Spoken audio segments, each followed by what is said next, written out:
Greetings everybody, welcome to Ella's Nutrition. Thanks for showing interest in watching my video. Today we'll be making banga stew. Here is 1.5 mudu of banga. Then I have my protein. I'm using goat meat for this stew.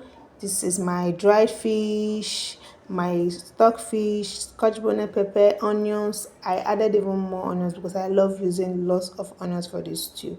You will try because it gives it this aroma, this fragrance that is so nice.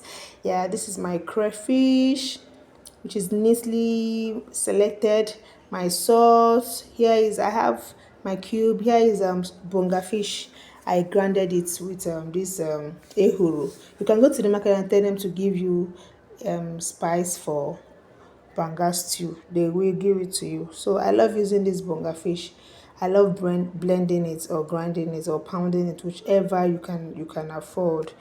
You get. So that's just it basically. So we'll start off by boiling our banga. Yeah, this is our scent leaf. You can add pumpkin as well.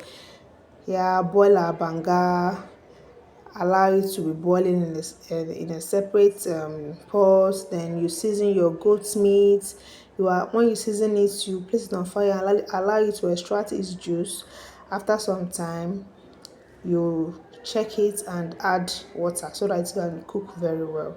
You'll be adding this meat at the ending part of your cooking. Yeah, it will be basically the last, second to the last ingredients that you'll be adding. So here I came to check on my banga, my palm kernel, to know if it has softened. Then I'll introduce to the mortar to pound so that I'll be able to extract the juice. Because if you don't pound it, you will not extract it very well. Some people use their hand to do it, but I can't.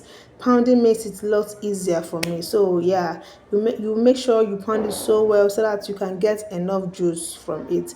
Then you set your stuff, get your water. This water will help you get the juice out of it. You wash until you're sure that there's no more banga remaining on the kernel, to just be the kernel, the nuts alone.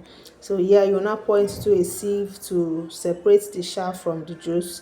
Yeah, this is the juice. Then I'll go ahead to put it on fire. After some minutes, you come to check so that you'll be able to scoop out this foamy parts. It is called cholesterol. It has lots of cholesterol in it, so you won't be needing it. Just scoop it out and throw it away. Then you start adding your ingredients. Add your stockfish, all the ingredients that you have literally.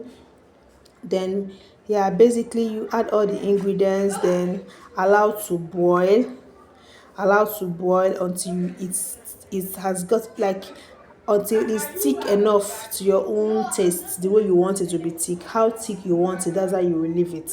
You keep checking it until you get it. You always adjust for salt, adjust where your seasoning, to know if you are going to add more seasoning or more salt or what have you. So that's it basically. It's very, very easy. If you have any question, or if you need me to illustrate more on my explanation or whatever it is, I will do that. Thanks for watching. Love you. Mwah.